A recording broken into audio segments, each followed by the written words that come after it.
बोल बम बोल बम बोल बम बम, बोल बम बोलने से मिटता है गम। नमस्कार, मैं हूँ प्रियंवदा तिवारी और आप देख रहे हैं तिलक पत्रिका। सावन का सोमवार आने वाला है और सावन के सोमवार पर बाबा विश्वनाथ में दर्शन और पूजन करने के लिए, जलाभिषेक करने के लिए दूर दूर से भक्त आते हैं।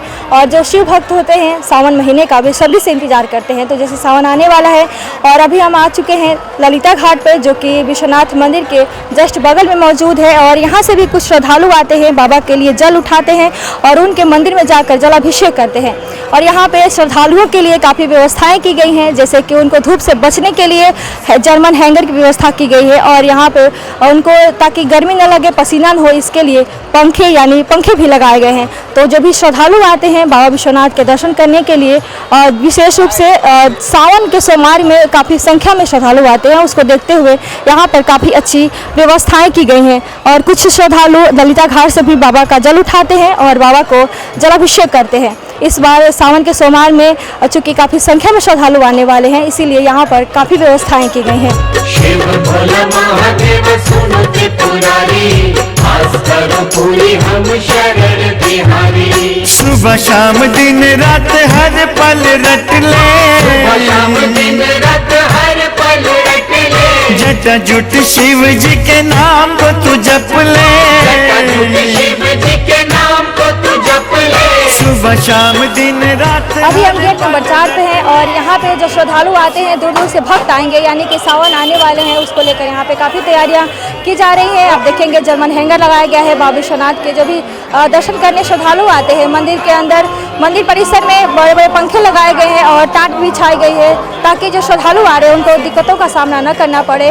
और आप देखेंगे जो सावन आने वाले हैं, इसी गेट से होकर काफ़ी संख्या में श्रद्धालु आएंगे और दशाश्वमेध घाट से होते हुए मैदागिन चौक यानी मैदागिन से गदौलिया चौक तक बड़ी संख्या में श्रद्धालु आएंगे और बाबा विश्वनाथ का जलाभिषेक करेंगे। इसीलिए इस गेट की खास व्यवस्थाएं की गई हैं गेट पर। और आप देखेंगे गेट पर काफ़ी फोर्स तैनात भी की गई है, ताकि जो लोग भी आएंगे उनको दिक्कतों का सामना न करना पड़े। और यहाँ पर यानी मंदिर के अंदर, मंदिर परिसर में जिग-जैग लाइन लगाई जाएगी, ताकि जो भी भीड़ आए इकट्ठा न हो और बाबा जो दर्शन करने आते हैं श्रद्धालु, उनको दिक्कतों का सामना न करना पड़े, बाबा का वो आराम से दर्शन पूजन कर सके। और मंदिर के अंदर सिंगल यूज प्लास्टिक पर रोक लगा दी गई है, पूरी तरह से प्रतिबंधित है। और मंदिर प्रशासन के द्वारा ये भी नियम लगाया गया है कि जो भी श्रद्धालु आएंगे, मोबाइल और जो इलेक्ट्रिक सामान है उसको लेकर नहीं आएंगे और सिर्फ बाबा के चढ़ाने के लिए जल और फूल माला का ही उपयोग किया जाएगा।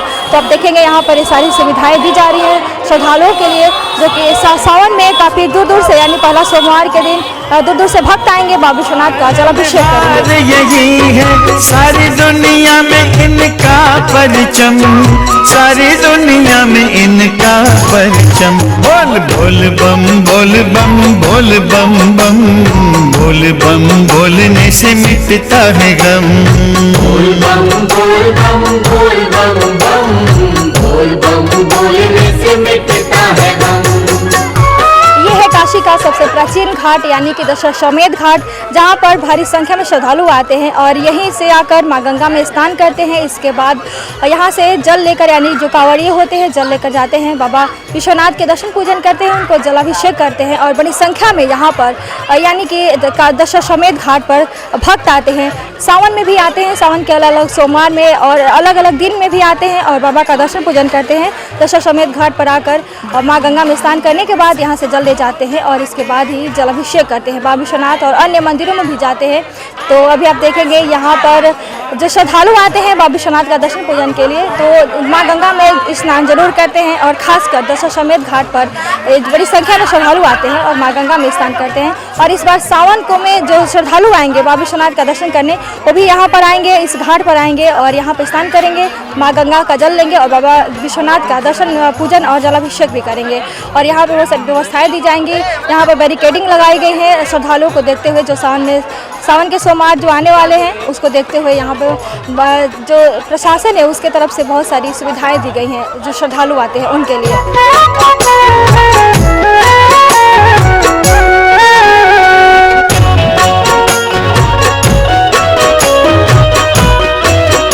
सावन मास में विशेष व्यवस्थाएं की जाती हैं। प्रत्येक वर्ष की भांति इस वर्ष भी जो पुरानी व्यवस्था थी उसको सुचारू रूप से लगाया गया है।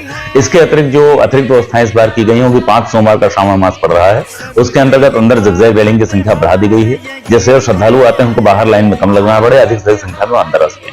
कांवड़ यात्रा वाले श्रद्धालुओं की संख्या भी काशी में ठीक संख्या में आती है। श्री काशी विश्वनाथ मंदिर की जो परंपरा रही है, कांवड़ मंदिर के भीतर प्रवेश नहीं करता है।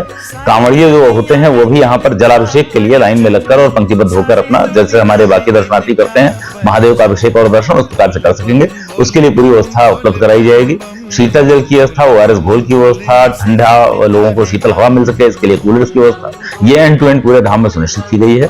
इसके अतिरिक्त काशीवासी और जो समाज सेवी संस्थाएं हैं वो विभिन्न स्थानों पर काशी के कांवड़ियों की सेवा शुश्रूषा के लिए, उनके भोजन के लिए, उनके जो है अन्य प्रकार के सत्कार के लिए उचित व्यवस्था करते हैं। GT रोड पर भी पारंपरिक रूप से एक तरफ का रास्ता पूरी तरह कांवड़ियों के लिए ब्लॉक करके रोक कर रखा जाता है। यह सारी व्यवस्थाएं उसी रूप में लागू की जाएंगी। इसके अतिरिक्त यह भी अवगत कराना है कि श्री काशी विश्वनाथ मंदिर न्यास द्वारा इस बार महाशिवरात्रि पर्व से जो हमारा मार्च में पड़ा था, लगातार जो है ऑनलाइन दर्शन की व्यवस्था सुनिश्चित की गई है, जो महादेव के लोग दर्शन ऑनलाइन कर सकते हैं। इसके लिए जो हमारा YouTube लाइव चैनल है उस पर, अथवा जो हमारी वेबसाइट है www.skvt.org उस पर, अथवा हमारे फेसबुक लाइव पेज पर जाकर लोग जो है लाइव दर्शन लगातार कर सकते हैं। उसमें एक और एडिशन यह भी है कि जो विभिन्न प्रकार की पूजा होती है, रुद्राभिषेक है, रुद्री है, रुद्री पाठ है, यह भी ऑनलाइन कर दिया गया है। और वेबसाइट हमारा जो है skvt.org, उस पर जाकर व्यक्ति इन विकल्पों का भी उपयोग करते हुए, जो कहीं बाहर विदेश में बैठे हुए लोग हैं, दूरस्थ स्थानों पर है, किसी अन्य कारण से यहाँ नहीं आ सकते, वो घर बैठे भी ऑनलाइन पूजा संपन्न कर सकते हैं। यह भी अवगत कराना चाहूंगा कि वर्ष 2023 में हमारे पास 139 देशों के श्रद्धालुओं ने यहाँ विभिन्न अवसरों पर महादेव के दर्शन किए थे। इतनी बड़ी संख्या में लोगों का बाहर से आना कई बार हार्डशिप वाला हो जाता, इस नाते भी अनवाचार प्रारंभ किया गया, जिससे अधिक से अधिक लोग महादेव के दर्शन पूजन का लाभ ले सकें। कैमरा पर्सन दीपक गुप्ता के साथ में प्रियंवदा तिवारी, देखते रहिए तिलक पत्रिका।